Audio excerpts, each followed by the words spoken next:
Bismillahirrahmanirrahim. Assalamualaikum warahmatullahi wabarakatuh. Alhamdulillahirabbil alamin alladzi anzalal Qur'an hudal linnasi wa bayyinatin minal huda wal furqan.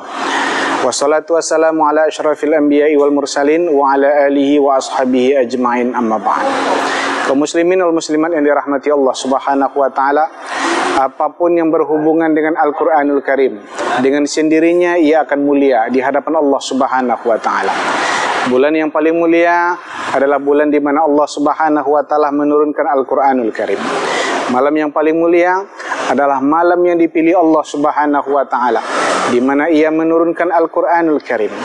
Malaikat yang paling mulia adalah dia yang membawa Al-Qur'anul Karim kepada Rasulullah sallallahu alaihi wasallam. Bahkan makhluk yang paling mulia dan paling dicintai Allah Subhanahu wa taala, itulah dia junjungan kita Nabi Muhammad sallallahu alaihi wasallam yang menerima Al-Qur'anul Karim dari Allah Subhanahu wa taala. Maka kalau kita ingin menjadi mulia di hadapan Allah Subhanahu wa taala, maka akrablah dengan Al-Qur'an. Bergaullah dengan Al-Qur'anul Karim. Dalam sebuah hadis, Rasulullah sallallahu alaihi wasallam pernah mengatakan, "Inna lillahi ahlina minan nas." Sesungguhnya Allah Subhanahu wa taala memiliki keluarga dari kalangan manusia. Para sahabat bertanya, "Man hum ya Rasulullah?" Siapa mereka ya Rasulullah? Nabi katakan, mereka adalah Ahlul Quran.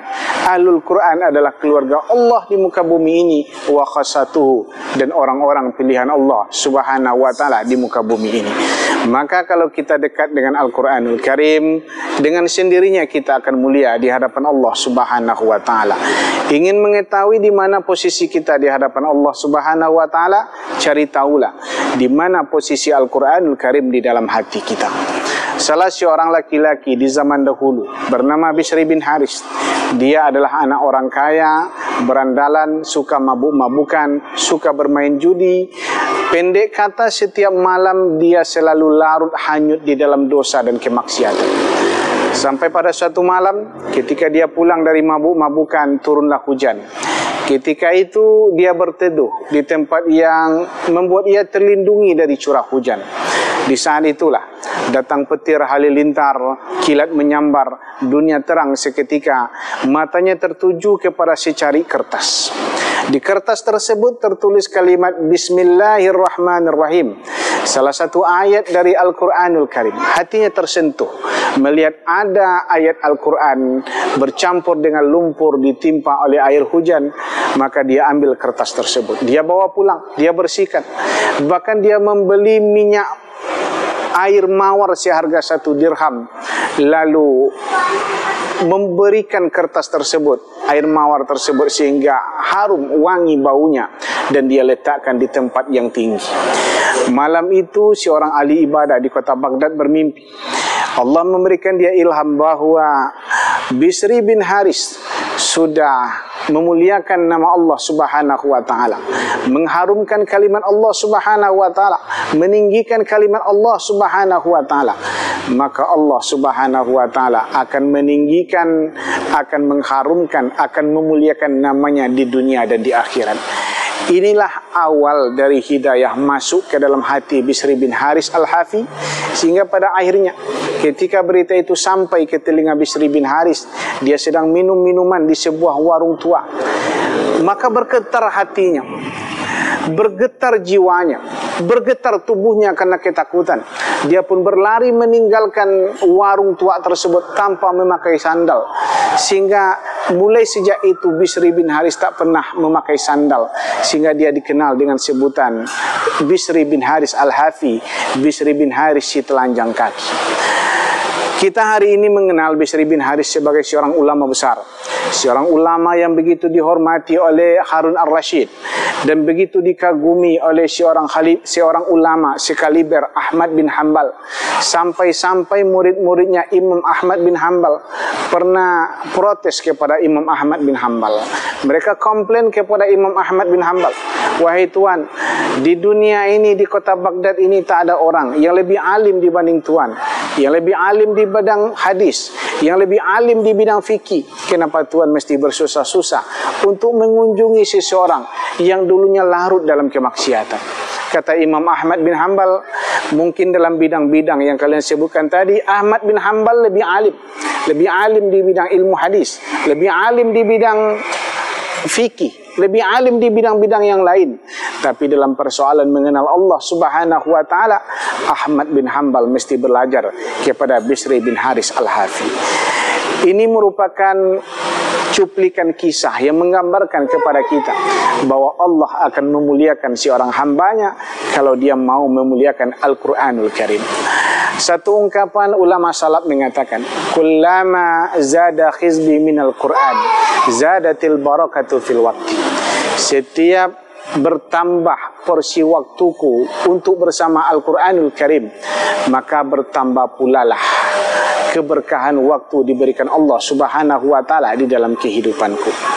Dulu ada salah seorang ulama bernama Ibrahim bin Abdul Wahid Al-Maqdisi. Dia punya murid namanya Dia Al-Maqdisi. Ketika muridnya ini mau permisi belajar ke tempat guru yang lain, Ibrahim bin Abdul Wahid ini memberikan pesan kepada muridnya. Apa pesannya? Aksir min qiraatil Quran wa la tatrukhu. Perbanyaklah membaca Al-Quranul Karim dan jangan sekali-kali engkau tinggalkan. Karena semakin banyak engkau membaca Al-Quranul Karim, maka akan semakin dipermudah Allah Subhanahu wa taala jalanmu dalam mencari apa yang engkau inginkan. Maka dia memberikan semacam testimoni, memberikan semacam cerita. Saya amalkan pesan guru saya ini dan sering saya coba, saya uji katanya. Setiap saya sediakan waktu saya untuk Al-Quranul Karim, maka Allah mudahkan hadis-hadis itu singgah di kepala saya. Kalau seandainya saya jauh dari Al-Quranul Karim, maka hadis-hadis yang saya cari tersebut kadang-kadang sulit lengket di kepala saya. Maka disinilah letaknya keberkahan waktu. Kalau kita membaca sejarah ulama-ulama di masa lampau, keberkahan waktu luar biasa diberikan Allah Subhanahu wa taala dalam kehidupan mereka. Kita baca Imam Nawawi, usianya tak genap 45 tahun, tetapi karya Imam Nawawi sekarang luar biasa banyak dan luar biasa barokah dibaca oleh kaum muslimin di seluruh dunia. Apa rahasia keberkahan waktu dari para ulama? Salah satunya adalah mereka dekat dengan Al-Quranul Karim. Imam Ahmad bin Hanbal, menurut cerita anaknya, dalam satu malam itu beliau sholat sunat qiyamul lail sampai 300 rakaat. Ini bukti adalah keberkahan waktu yang diberikan Allah Subhanahu wa taala kepada para ulama, sehingga dalam waktu yang singkat mereka bisa melakukan pekerjaan-pekerjaan yang sulit, pekerjaan-pekerjaan yang mungkin bagi orang awam membutuhkan waktu yang lama untuk menyelesaikannya. Maka kalau kita dekat dengan Al-Quranul Karim, kita akan mulia di hadapan Allah Subhanahu wa taala. Allah akan berikan keberkahan waktu di dalam kehidupan kita. Maka di bulan suci Ramadan ini, Syahrul Quran, bulannya Al-Quranul Karim, waktu bagi kita untuk lebih mengakrabkan diri dengan Al-Quranul Karim. Kita baca Al-Quranul Karim, kita dengarkan bacaan Al-Quranul Karim, kita hayati isi kandungan Al-Quranul Karim. Terlebih lagi kita amalkan pesan-pesan Al-Quranul Karim. Rasulullah SAW sendiri kadang-kadang dia meminta sahabat Abdullah bin Mas'ud untuk membacakan Al-Quranul Karim di hadapan dirinya. Abdullah bin Mas'ud merasa enggan, merasa segan di hadapan Rasulullah SAW. Ya Rasulullah, aqra'u alaika wa alaika unzil. Ya Rasulullah, apakah saya pantas membaca Al-Quranul Karim di hadapan engkau ya Rasulullah? Padahal Al-Quran itu diturunkan kepada engkau ya Rasulullah. Apa jawaban Nabi? Saya pun ingin, saya pun cinta, suka mendengarkan bacaan Al-Quranul Karim itu keluar dari mulut orang lain. Umar bin Khattab kalau dia bertemu dengan Abu Musa Al-Asy'ari, ingin mendengarkan bacaan Al-Quranul Karim dari mulut Abu Musa Al-Asy'ari, seorang sahabat yang terkenal dengan suaranya yang indah, mewarisi serulingnya keluarga Daud, maka dia akan berkata kepada Abu Musa Al-Asy'ari, wahai Abu Musa, buatlah kami rindu dengan Rabb kami. Maka kaum muslimin yang dirahmati Allah Subhanahu wa taala, mudah-mudahan selama Ramadan ini menjadi momen bagi kita untuk kembali dekat dengan Al-Quranul Karim, menjadikan Al-Quranul Karim sebagai bagian dari jiwa kita, bagian dari kehidupan kita. Demikian, mohon maaf. Billahi taufiq wal hidayah. Wassalamualaikum warahmatullahi wabarakatuh.